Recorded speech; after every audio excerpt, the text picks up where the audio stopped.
नमस्ते सारे भाई और बहनों।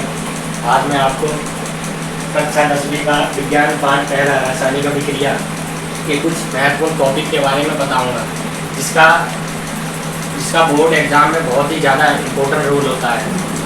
यदि ये चीज़ें आपने नहीं सीखी तो आप आगे में 11th-12th में यदि आप साइंस स्ट्रीम लेते हैं तो उसमें अब यदि केमिस्ट्री में बहुत बड़े बड़े जो वो होते हैं रासायनिक अभिक्रिया, उनको समझ नहीं पाएंगे। तो रासायनिक अभिक्रिया जो कि केमिस्ट्री की सबसे बड़ी चीज़ होती है, रोल होता है केमिस्ट्री में। हर एक जगह रासायनिक अभिक्रिया इक्वेशन होती है, समीकरण होती है। तो रासायनिक अभिक्रिया क्या होती है, उसमें उसके कितने पार्ट्स होते हैं और रासायनिक अभिक्रिया कैसे समीकरण में चेंज की जाती है और रासायनिक अभिक्रिया कितने प्रकार के होते हैं और उन्हें संतुलित कैसे किया जाता है, उन सब चीज़ों के बारे में आज आपको बताऊँगा। तो सबसे पहले रासायनिक अभिक्रिया होती क्या है ये बताता हूँ। रासायनिक अभिक्रिया क्या होती है? जब हम दो या दो से अधिक पदार्थों को आपस में मिलाते हैं या किसी भी विधि के द्वारा उन्हें जब आपस में संयोग कराते हैं, तो संयोग कराने से क्या होता है कि उन पदार्थों की अवस्था, रंग या उनका स्वाद या उनके ताप में परिवर्तन होता है और इस परिवर्तन से क्या होता है, एक नया उत्पाद का निर्माण होता है। तो इस पूरी प्रोसेस को, इस पूरी क्रिया को हम रासायनिक अभिक्रिया कहते हैं। तो रासायनिक अभिक्रिया में दो होते हैं, यानी कि रासायनिक अभिक्रिया में दो पार्ट होते हैं, यानी रासायनिक अभिक्रिया के दो भाग होते हैं, जिसमें एक तो वो होते हैं पदार्थ जो आपस में क्रिया करके नए पदार्थ का निर्माण करते हैं। तो उन पदार्थों को क्या कहते हैं हम? अभिकारक। और जो बनते हैं नए पदार्थ उनको कहते हैं हम उत्पाद। तो रासायनिक अभिक्रिया क्या होती है मैं आपको एक बार लिख के दिखा दे रहा हूँ उसकी। तो मैंने आपके सामने रासायनिक अभिक्रिया की परिभाषा लिख दी है उदाहरण सहित। जैसे जब दो या दो से अधिक पदार्थों को आपस में किसी भी विधि द्वारा मिलाया जाता है तो उन पदार्थों की अवस्था, रंग, स्वाद और तापमान में परिवर्तन हो जाता है, जिसके परिणाम स्वरूप नए पदार्थों का निर्माण होता है। अतः इस संपूर्ण क्रिया को रासायनिक अभिक्रिया या रासायनिक परिवर्तन कहते हैं। जैसे उदाहरण में यह है, मैंने दिया है सोडियम और ऑक्सीजन की क्रिया। सोडियम को ऑक्सीजन की उपस्थिति में जलाने पर चमकदार सफ़ेद या श्वेत रंग की प्रकाश के साथ सफ़ेद रंग का सोडियम ऑक्साइड प्राप्त होता है।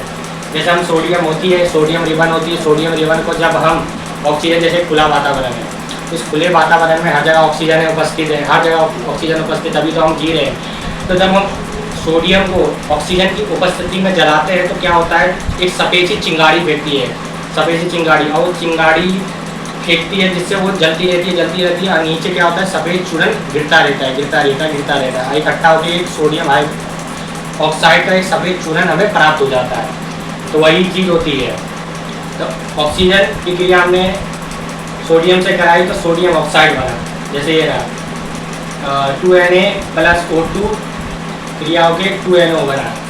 ठीक है, मैंने आपको रासायनिक अभिक्रिया के बारे में बताया कि रासायनिक अभिक्रिया क्या होती है। अब मैं कुछ रासायनिक अभिक्रिया के कुछ और एग्जाम्पल आपको लिख के दिखा देता हूँ कि कैसे कैसे अभिक्रिया दिखती है और कैसे उन्हें हम प्रदर्शित करते हैं। ठीक है, हमें नहीं, जैसे हमने जिंक की अभिक्रिया FeO2 के साथ कराया तो हमारा ZnO3 बनता है और फेरिक अलग से हट जाता है, क्योंकि जिंक जो होता है Fe से ज़्यादा क्रियाशील होता है, इसलिए ये O2 को विस्थापित कर देता खुद क्रिया करके ZnO3 बना देता और Fe अपना अलग हो जाता है। ठीक है, तो Fe यहाँ क्या है, जिंक है। जब जिंक की क्रिया हम फेरिक ऑक्साइड के साथ कराते हैं तो हमारा जिंक ऑक्साइड बनता है और फेरिक अलग हो जाता है।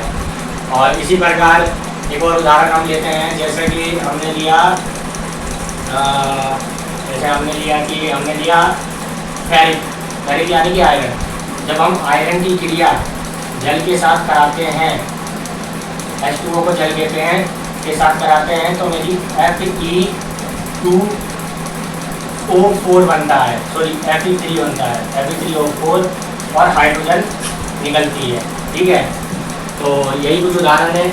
आयरन को फेरिक भी कहते हैं। तो मैंने आपको बताया कि रासायनिक अभिक्रिया क्या होती है और रासायनिक अभिक्रिया के कुछ उदाहरण भी देके बताए हैं। अब मैं रासायनिक अभिक्रिया में जो प्रयुक्त होने वाले जो पदार्थ होते हैं, यानी कि वह पदार्थ जो रासायनिक अभिक्रिया में भाग लेते हैं और जिनके द्वारा नए पदार्थों का निर्माण होता है, मैं उन पदार्थ के बारे में बताता हूँ कि उन पदार्थों को क्या कहते हैं।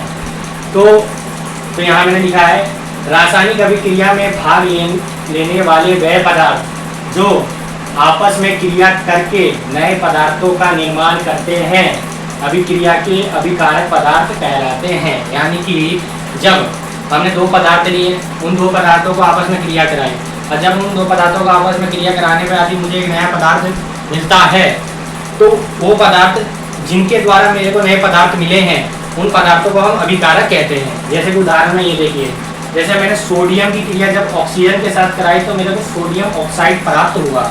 तो इसमें अभिकारक पदार्थ क्या है मेरे? इसमें अभिकारक पदार्थ मेरे सोडियम है और ऑक्सीजन है, क्योंकि इन दोनों ने आपस में क्रिया करी, जिसके फलस्वरूप परिणाम स्वरूप मुझे ये चीज़ प्राप्त हुई। ऐसे दूसरा एग्जाम्पल देखिए, फेरिक। फेरिक यानी कि आयरन। जब आयरन को मैंने जल के साथ क्रिया कराई तो क्रिया कराने में मेरे को F3O4 प्लस हाइड्रोजन प्राप्त हुआ। ये नए पदार्थ मुझे प्राप्त हुए। तो मेरे इसमें अभिकारक पदार्थ क्या हुए? ये दोनों हुए, आयरन जिसे हम लोहा भी कहते हैं और फेरिक भी कहते हैं, और जल। ठीक है, अब मैं उत्पाद के बारे में बताता हूँ कि उत्पाद क्या होता है। पहले मैंने आपको अभिकारक के बारे में बताया, अब मैं आपको उत्पाद के बारे में बताता हूँ। तो उत्पाद क्या होते हैं? जब अभिकारक पदार्थ आपस में अभिक्रिया करके नए पदार्थ का निर्माण करते हैं तो वे नए पदार्थ अभिक्रिया के उत्पाद पदार्थ कहलाते हैं। जैसे कि उदाहरण है, देखिए ये सोडियम और ये ऑक्सीजन, ये तो है अभिकारक पदार्थ। मैंने आपको बताया था जो अभिक्रिया में भाग लेते हैं, जो आपस में क्रिया करते हैं, वो होते हैं अभिक्रिया के अभिकारक पदार्थ। तो ये क्या है? मेरे अभिकारक पदार्थ है, यानी कि सोडियम और ये ऑक्सीजन जो है, ये तो मेरे हो गए अभिकारक पदार्थ। तो ये देखिए, ये सोडियम और ऑक्सीजन ये तो होते हैं अभिकारक पदार्थ अभिक्रिया के, क्योंकि ये दोनों आपस में क्रिया करते हैं, जिसके द्वारा मेरे को नया पदार्थ मिलता है। और जो ये नया पदार्थ जो बना ना, इसे ही हम कहते हैं उत्पाद, जो कि है सोडियम ऑक्साइड। सोडियम ऑक्साइड की संपूर्ण अभिक्रिया का क्या है? उत्पाद, और ये जो है अभिकारक है। ठीक है, इसी प्रकार दूसरा उदाहरण देखिए, ये फेरिक और H2O यानी कि जल, ये इस अभिक्रिया के यानी कि इस संपूर्ण अभिक्रिया के अभिकारक पदार्थ है। क्या है? अभिकारक पदार्थ। और इन दोनों की आपस में क्रिया करके जो नए पदार्थ बने मेरे F3O4 और H2O यानी कि हाइड्रोजन, ये मेरे हैं इस अभिक्रिया के उत्पाद। तो ये आपको समझ आ गया होगा, मैं समझता हूँ। तो भाइयों बहनों, मैंने अभी तक आपको रासायनिक अभिक्रिया क्या होती है उसके बारे में बता दिया, अभिकारक क्या होते हैं मैंने उसके बारे में बता दिया, आपको उत्पाद क्या होती है उसके बारे में बता दिया। तो ये कुछ बेसिक चीज़ होती है किसी भी रासायनिक अभिक्रिया के बारे में जानने के लिए। एक और बेसिक चीज़ है जो कि है रासायनिक समीकरण। रासायनिक समीकरण कुछ नहीं होता है, जो रासायनिक अभिक्रिया होता है ना, उनमें जो पदार्थ उपस्थित होते हैं, जब हम उन पदार्थों को उनके रासायनिक सूत्र के द्वारा प्रकट करते हैं तो वो हमारी रासायनिक समीकरण कहलाती है। जैसे कि यहाँ मैंने परिभाषा लिखा है, आप देख सकते हैं कि जब रासायनिक अभिक्रिया के अभिकारक पदार्थ और उत्पाद पदार्थ को उनके रासायनिक सूत्र में उनकी अवस्था सहित लिखा जाता है तो ये रासायनिक समीकरण कहलाता है। यानी कि कहने का मतलब ये है कि हमने कुछ पदार्थ आपस में अभिक्रिया करें, अभिक्रिया करके नए पदार्थ का निर्माण करें, जिससे हमारा एक रासायनिक अभिक्रिया बन गई। अब इस रासायनिक अभिक्रिया में जो पदार्थ हैं, उपस्थित जो पदार्थ है, उन पदार्थों को हम दो तरीके से प्रकट कर सकते हैं। एक तो उनका फुल नेम, पूरा नाम लिख के, दूसरा या तो हम उनको उनके रासायनिक सूत्र के द्वारा लिख सकते हैं, जैसे कि यहाँ आप देख सकते हैं, और साथ में उनकी अवस्थाएं भी हम लगाते हैं रासायनिक समीकरण में। तो जैसे कि उदाहरण देखिए, जैसे ये मेरा सोडियम ऑक्सीजन आपस में अभिक्रिया करे जिससे सोडियम ऑक्साइड बना, ये मेरा केवल अभी एक रासायनिक अभिक्रिया, ये रासायनिक समीकरण नहीं है। इसे रासायनिक समीकरण में कैसे हम चेंज करेंगे ये देखिए।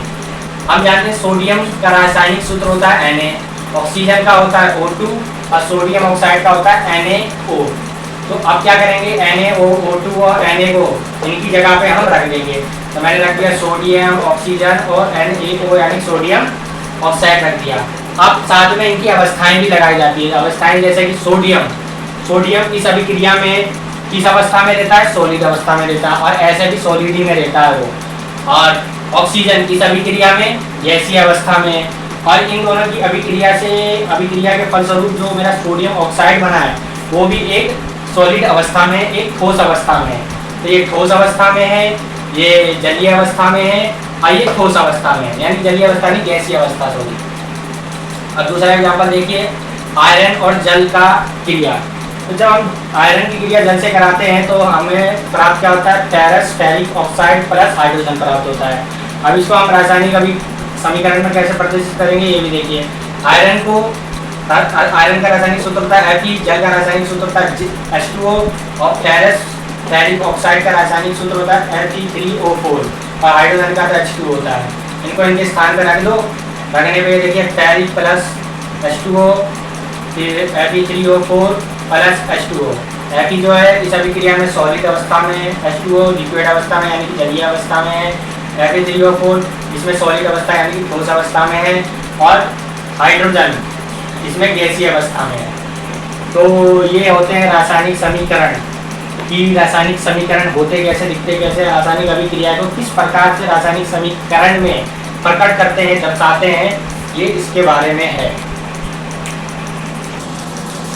तो मैंने आपको अभी रासायनिक अभिक्रिया और अभिकारक उत्पाद और रासायनिक समीकरण क्या होती है मैंने सब बता दिया। अब मैं आपको रासायनिक समीकरण के प्रकार के बारे में बताता हूँ कि रासायनिक समीकरण के कितने प्रकार होते हैं।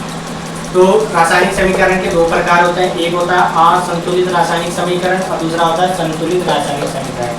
असंतुलित रासायनिक समीकरण को हम ढांचा रासायनिक समीकरण भी कहते हैं।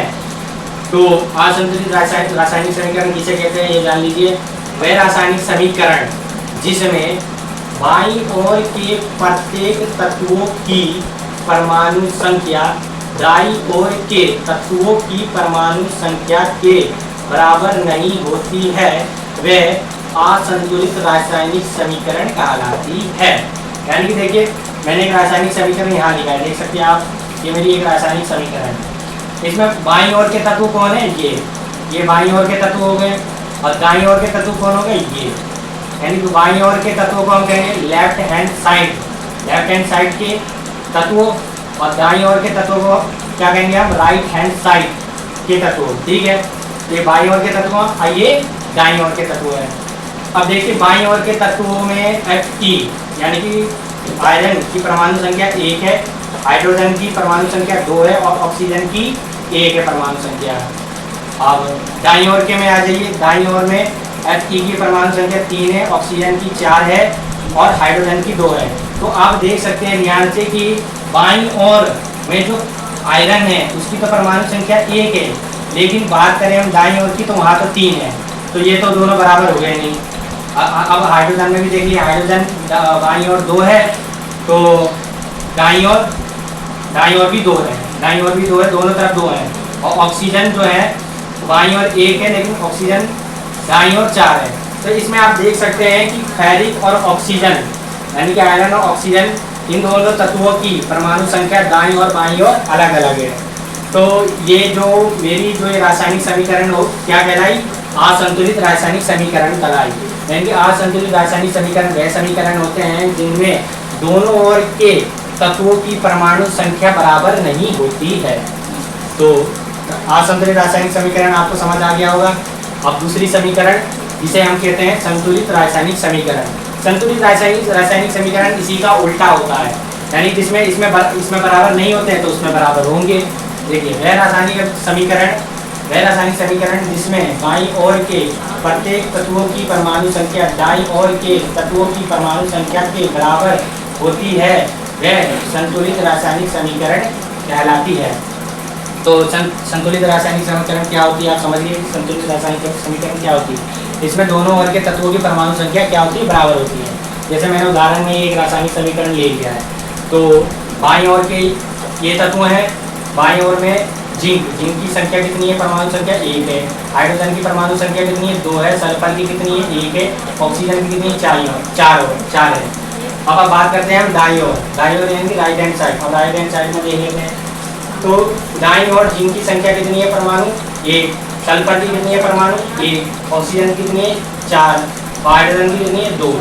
तो आप ध्यान से देखिए बाईं ओर में जो जिंक है उसकी भी परमाणु संख्या 1 है, दाईं ओर भी जिंक की परमाणु संख्या 1 है। इसमें हाइड्रोजन दाईं ओर भी हाइड्रोजन 2 है और सॉरी बाईं ओर हाइड्रोजन की संख्या 2 है और दाईं ओर भी हाइड्रोजन की परमाणु संख्या 2 है। सल्फर की इस ओर परमाणु संख्या 1 है, इस ओर भी सल्फर की परमाणु संख्या 1 है, इस ओर ऑक्सीजन की संख्या 4 है, तो इस ओर ऑक्सीजन की परमाणु संख्या 4 है। तो आप देख सकते हैं कि बाईं ओर के सभी तत्वों की परमाणु संख्या दाईं ओर के सभी तत्वों की परमाणु संख्या के बराबर है। तो इस प्रकार ये जो मेरी रासायनिक समीकरण हुई, ये संतुलित समीकरण हुई। यदि इनमें से यदि एक भी तत्वों की परमाणु संख्या यदि बराबर नहीं होती मेरी, तो ये रासायनिक समीकरण मेरी संतुलित रासायनिक समीकरण नहीं कहलाती, असंतुलित रासायनिक समीकरण कहलाती, अर्थात ढांचा रासायनिक समीकरण कहलाती है। तो मैं आशा करता हूँ कि आपको ये पूरा समझ आ गया होगा। तो अब इस लेक्चर को हम यहाँ पे समाप्त करते हैं।